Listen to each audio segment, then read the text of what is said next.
salutations de ce matin. J'aimerais vous transmettre les salutations. J'ai échangé, je parlais avec elle ce matin, maman, pasteur Yvette Kassenda, qui est en mission là-bas à notre extension de Lubumbashi, accompagnée de Sifa Kassenda, de maman Thérèse Macolons et de notre sœur Bénédicte Nema Kengo. Je suis en train de chercher le nom de son mari qui me fouille. Samba. Voilà, donc Bénédicte Samba. Donc on m'a chargé de vous saluer en leur nom. Nous recevons les salutations. Ils sont en train de faire un très bon travail là-bas. Et nous bénissons le Seigneur pour cela. Alors nous voulons, avant d'aller à la table du Seigneur ce matin, partager ce court message autour de ce thème. Le tombeau est vide. Le tombeau est vide. Heureusement qu'il est vide. Oh, alléluia. Est-ce qu'on peut acclamer le Seigneur, savoir que le tombeau est vide? Alors nous lisons rapidement dans Matthieu 28. Matthieu 28, 1 à 8. Jean 20, 1 à 2. D'abord Matthieu 28, 1 à 8. Jean 20, 1 à 2. Et nous finirons par Marc 16, 5 à 6. De toutes les façons, ces trois évangélistes sont en train de raconter pratiquement la même histoire, mais chacun avec son angle, mais la même histoire. Matthieu 28, à partir du tout premier verset, nous lisons. Après le sabbat, à l'aube du premier jour de la semaine, Marie de Magdala et l'autre Marie allèrent voir le sépulcre. Et voici, il y eut un grand tremblement de terre, car un ange du Seigneur descendu du ciel vint rouler la pierre et s'assit dessus. Son aspect était comme l'éclair, et son vêtement blanc comme la neige. Les gardes tremblèrent de peur et devinrent comme morts. Mais l'ange prit la parole et dit aux femmes, « Pour vous, ne craignez pas, car je sais que vous cherchez Jésus qui a été crucifié. Il n'est point ici, il est ressuscité comme il l'avait dit. Venez, voyez les lieux où il était couché, et allez promptement dire à ses disciples qu'il est ressuscité des morts. Et voici, il vous précède en Galilée. C'est là que vous le verrez. Voici, je vous l'ai dit. » Verset 8. Elles s'éloignèrent promptement du sépulcre, avec crainte et avec une grande joie. Et elles coururent porter la nouvelle aux disciples. Quelqu'un dit Amen. Nous lisons Jean chapitre 20. Jean chapitre 20, les deux premiers versets. Le premier jour de la semaine, Marie de Magdala se rendit au sépulcre dès le matin, comme il faisait encore obscur, et elle vit que la pierre était ôtée du sépulcre. Elle courut vers Simon-Pierre et vers l'autre disciple que Jésus aimait et leur dit, « Ils ont enlevé du sépulcre le Seigneur et nous ne savons où ils l'ont mis. » Nous lisons Marc au chapitre 16. Marc chapitre 16, le 5e et le 6e verset. Ces femmes-là, ici on dit simplement qu'elles entrèrent dans les sépulcres, virent un jeune homme assis à droite, vêtu d'une robe blanche, et elles furent épouvantées. Il leur dit, « Ne vous épouvantez pas, vous cherchez Jésus de Nazareth qui a été crucifié. il est ressuscité. Il n'est point ici. Voici les lieux où on l'avait mis. Il n'est point ici. Il est ressuscité. Est-ce que nous pouvons acclamer les Écritures? Acclamer le Seigneur pour sa parole. Est-ce qu'on peut mieux le faire?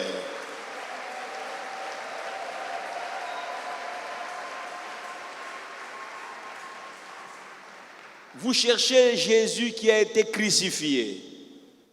Il est ressuscité. Il n'est point ici. Ce n'est pas les lieux où vous devriez vous retrouver ce matin. Il n'est point ici. Il est ressuscité.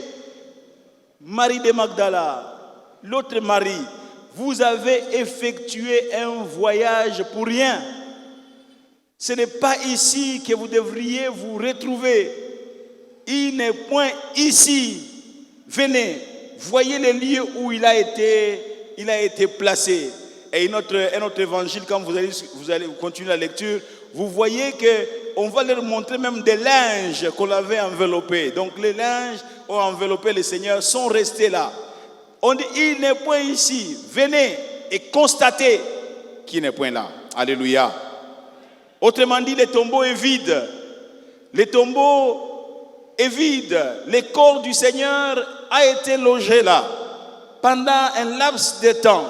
Mais maintenant, il n'est point ici. Alléluia. Et Matthieu, l'évangile de Matthieu, nous présente même la scène, la manière dont les choses se sont passées, alors que ces femmes, elles, se déplacent donc vers le sépulcre. La Bible dit, et voici, il y eut un grand tremblement. Ça s'est passé avec un grand tremblement de terre. Car un ange du Seigneur est descendu du ciel, il est venu, il a roulé la pierre et s'est assis dessus. Cette pierre qui était grosse, qui était grande, telle que l'on nous le présente dans Marc au chapitre 16, lorsque ces femmes, les mêmes femmes, se sont levées tôt le matin, ayant acheté à la veille des aromates pour aller embaumer le corps du Seigneur. Vous vous rendez compte, quelle démarche? Elles étaient sûres que nous allons aller embaumer le corps du Seigneur. Elles ne rêvaient même pas quant à la résurrection. Pour elles, il faut aller embaumer le corps du Seigneur pour que ce corps ne périsse pas de sitôt, ne se décompose pas de sitôt. Il faut quand même protéger le corps de celui que nous avons aimé. Jésus, notre amoureux, nous l'avons aimé, nous l'avons chéri. Alors, nous ne devons pas être ingrats et faire qu'au moins 2 mois que son corps se décompose.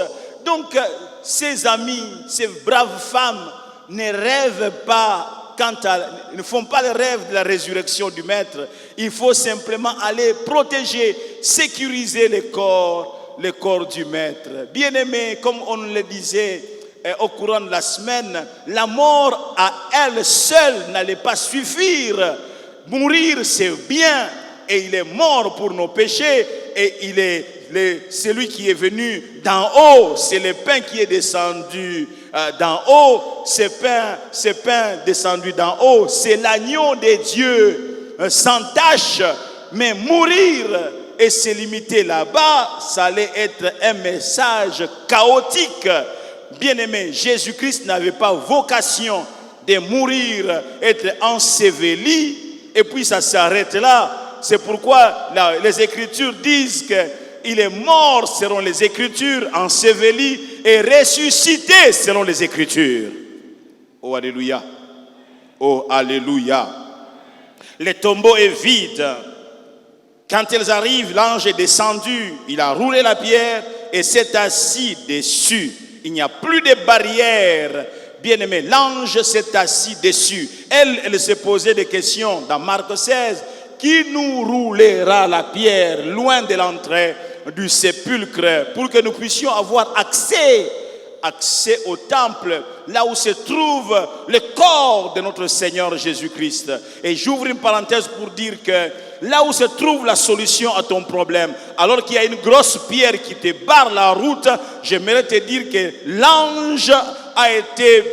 j'aimerais dire qu'il y a un ange qui reçoit les instructions du Père et qui va se mettre à ton service. C'est ce que la Bible dit, que ce n'est pas toi qui donnes l'instruction aux anges, mais le Père donne l'instruction aux anges et ils viennent pour te secourir. Et j'aimerais te dire que cette année, c'est une année de consolation parce qu'il y a eu Golgotha et il y a un mécanisme que Dieu va mettre sur pied afin que là où tu ne passais pas, désormais tu puisses passer.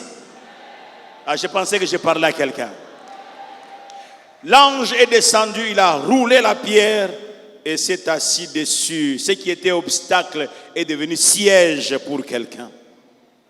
Il dit son aspect était comme l'éclair, son vêtement blanc comme la neige. La Bible dit que les gardes tremblèrent de peur. Vous savez pourquoi il y a des gardes à la tombe du maître? Leur réflexion c'était, il faut veiller sur cette tombe parce que ces adeptes sont capables de venir voler son corps et donner l'impression que Jésus-Christ était ressuscité. On a placé des gardes. Ah non. Vous savez, notre Dieu connaît bien les principes de judo. Vous savez, dans les principes de judo, lorsqu'on te prend, on te prend, il faut suivre le mouvement. Laisse-toi aller. En te laissant aller, tu vas ramener finalement ton adversaire en dessous de toi et tu seras au-dessus de lui. Et Dieu a dit, ok, c'est très bien qu'on y place des gardes. Parce qu'il faut qu'il y ait des témoins. Pas seulement des témoins du côté de Jésus, mais qu'il y ait aussi des témoins du côté de ses adversaires. Et ces gardes, tous ces policiers ou militaires qu'on a placés là-bas seront témoins oculaires de la résurrection du Seigneur. Ils sont en train de garder la tombe afin que les disciples ne viennent pas voler le corps. Non, mes amis, les disciples n'ont pas besoin du reste. Les disciples ont peur, ils sont enfermés quelque part. L'ange du Seigneur est descendu. La Bible dit qu'il avait son aspect était comme l'éclair et son vêtement blanc comme la neige. Les gardes tremblèrent de peur, devinrent comme morts. Mais l'ange prit la parole et dit aux femmes, pour vous, ne craignez pas. Alléluia. Pour vous, ne craignez pas. Ne craignez pas. Pour vous, ne craignez pas. Car je sais que vous cherchez Jésus qui a été crucifié. Il n'est point ici. Il est ressuscité comme il l'avait dit. Venez, voyez les lieux. Venez faire les constats.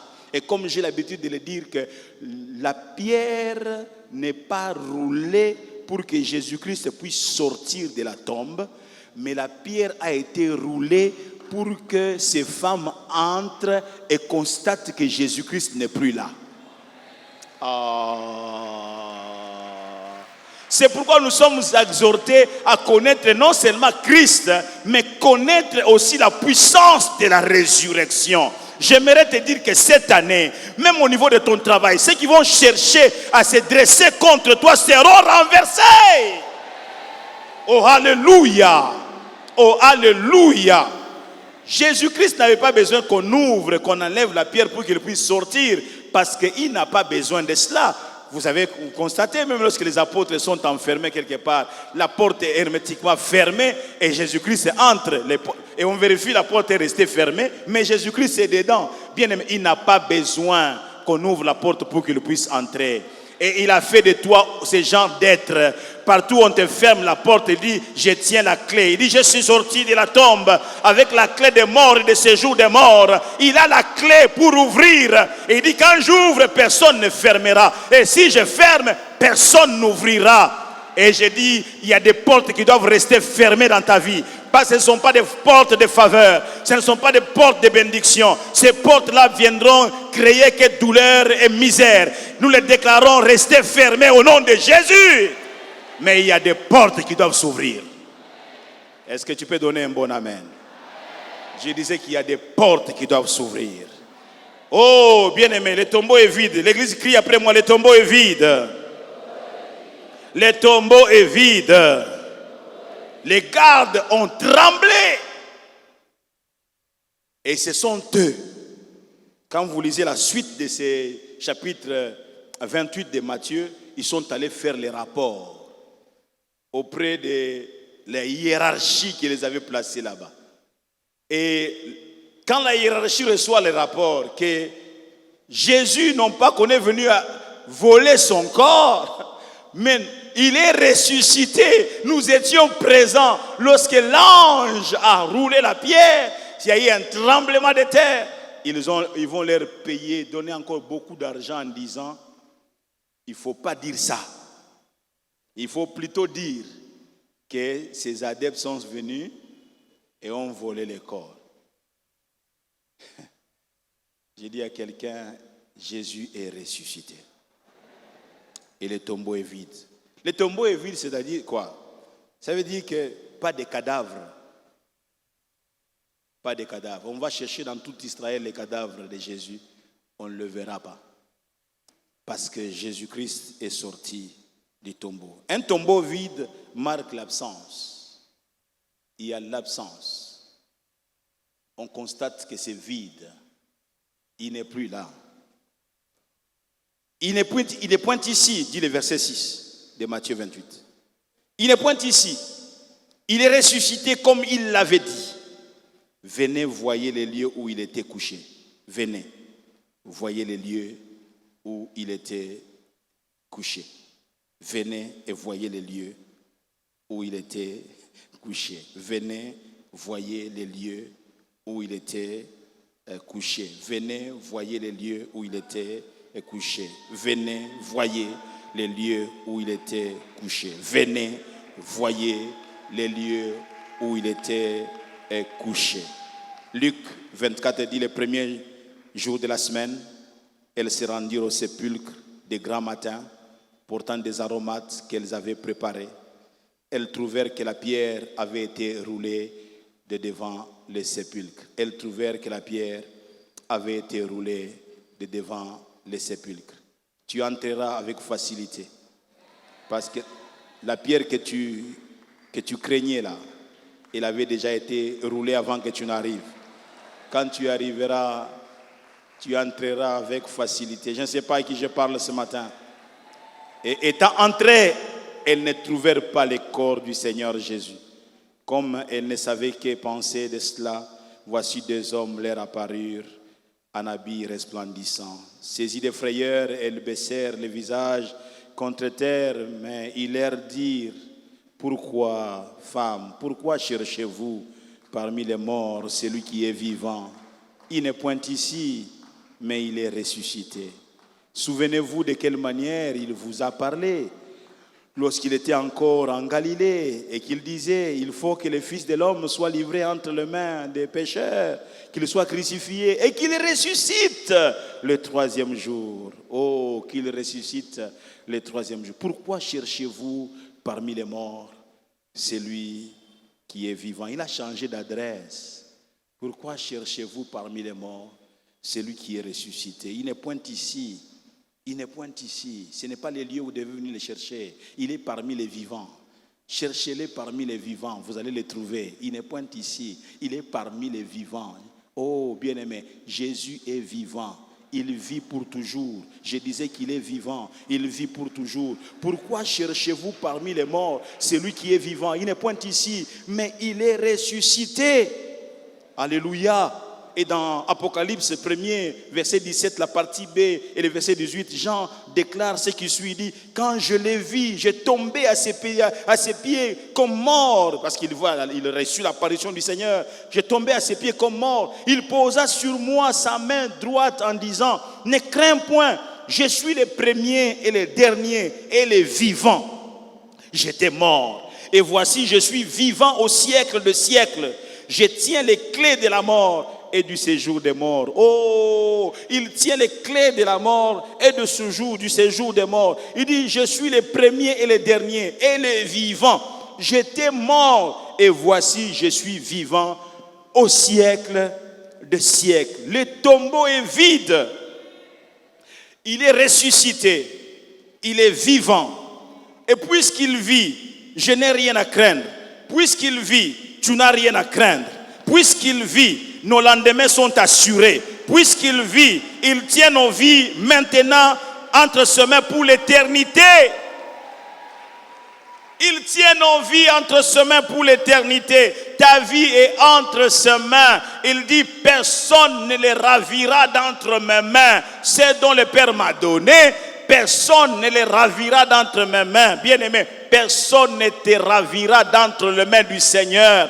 Celui qui doit te ravir entre ses mains, il n'est pas né, il ne sera pas né. Est-ce que je parle à quelqu'un? Celui qui peut te ravir entre les mains du Seigneur n'existe pas. Personne ne te ravira d'entre ses mains. Il n'y a que toi-même qui peux te ravir d'entre les mains du Seigneur. Mais tant que tu resteras attaché à lui, personne, qu'il soit gros, qu'il soit élancé, qu'il soit clair d'étain, qu'il soit esprit, qu'il soit humain, personne ne te retirera d'entre ses mains. Alléluia. Oh, alléluia. Quand je le vis, j'ai tombé à ses pieds comme mort. Il posa sur moi sa main droite en disant, ne crains point, je suis le premier et le dernier. Alléluia. Il est ressuscité, mes amis. Il tient nos vies entre ses mains. Le tombeau est vide. Il est ressuscité. Le tombeau est vide. Il est enlevé. Il est assis à la droite de Dieu.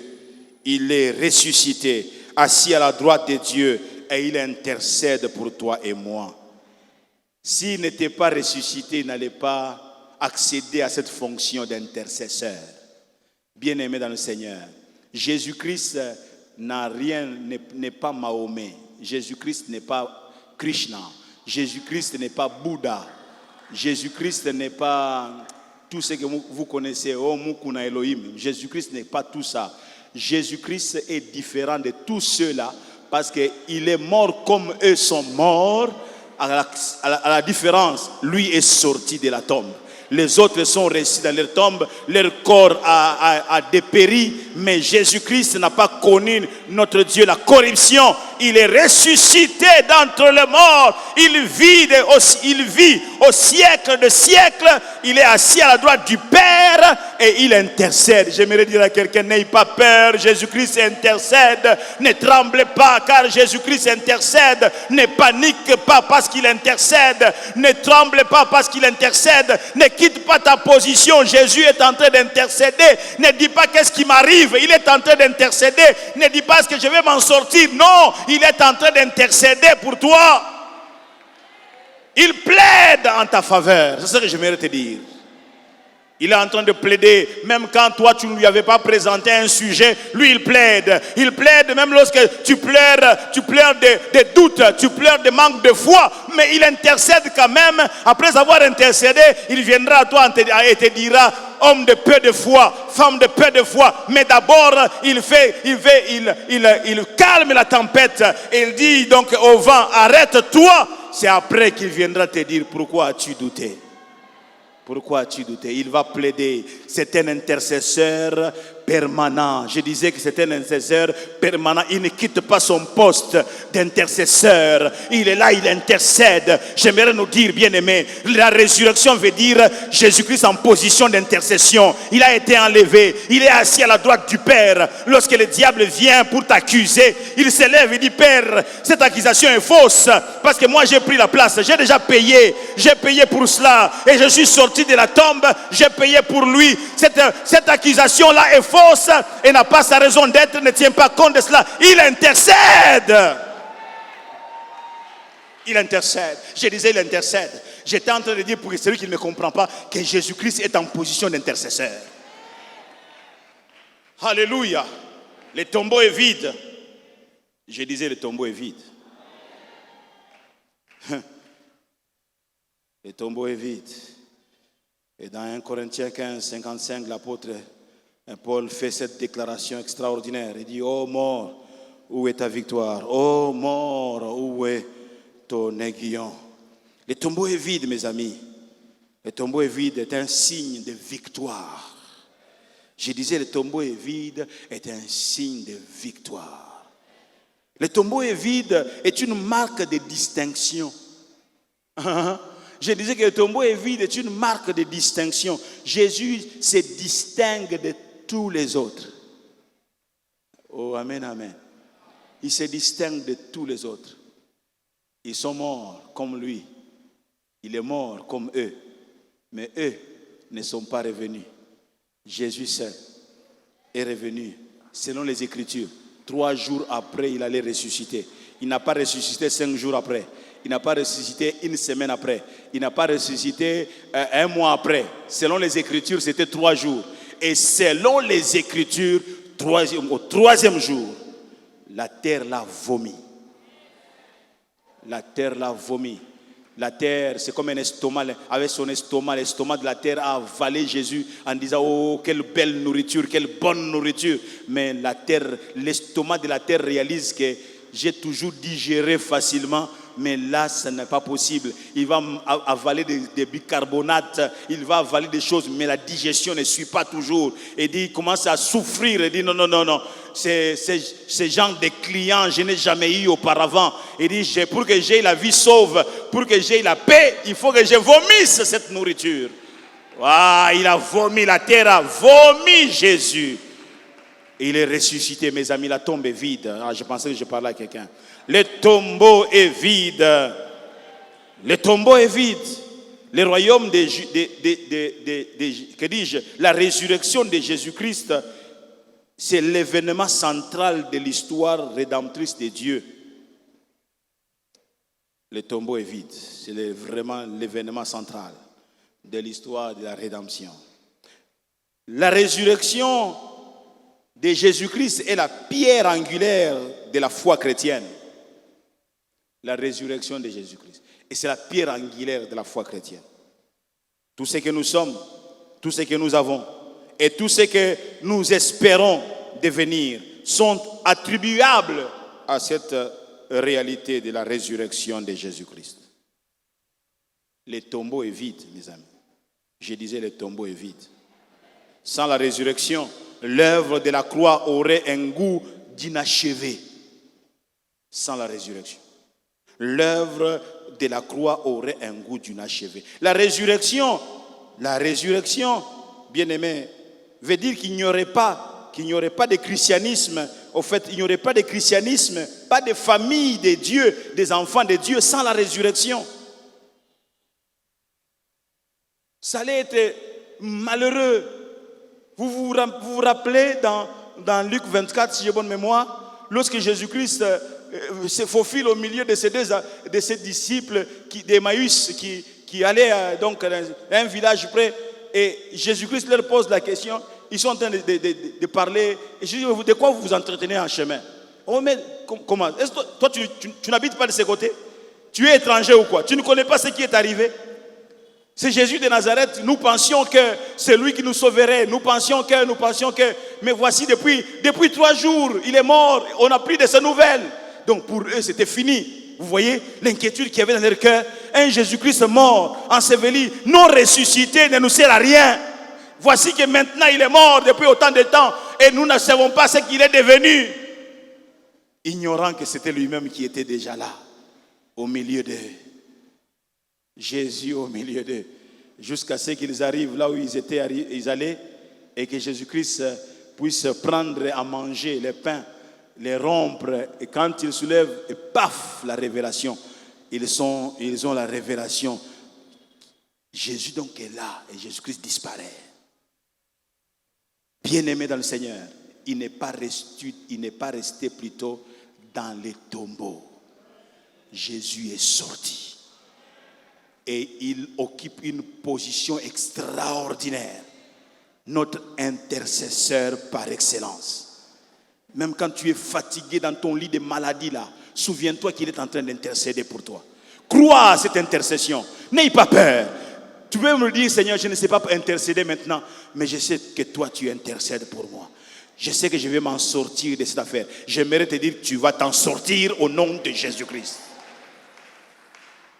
Le tombeau est vide. Alléluia. Peu importe ce que tu connais, peu importe ce que tu vis, j'ai une bonne nouvelle. Le tombeau est vide. Église, tu ne m'as pas suivi. Le tombeau est vide. L'agneau pascal est sorti. Il est sorti libre et vainqueur, vivant de cette tombe. C'est pourquoi il n'avait pas besoin d'avoir une tombe à lui. On lui a prêté une tombe. C'était ici pour 3 jours. On a prêté à Jésus une tombe. La famille n'a pas dépensé pour ça. Oh non, on va les payer là-bas. Non, non. Lui, on lui a prêté la tombe. Parce qu'il voulait juste passer par là pour accomplir les Écritures. Ah, je prie que le Seigneur te bénisse ce matin. Je disais que je prie que le Seigneur te bénisse ce matin. Est-ce qu'on peut acclamer très fort le Seigneur?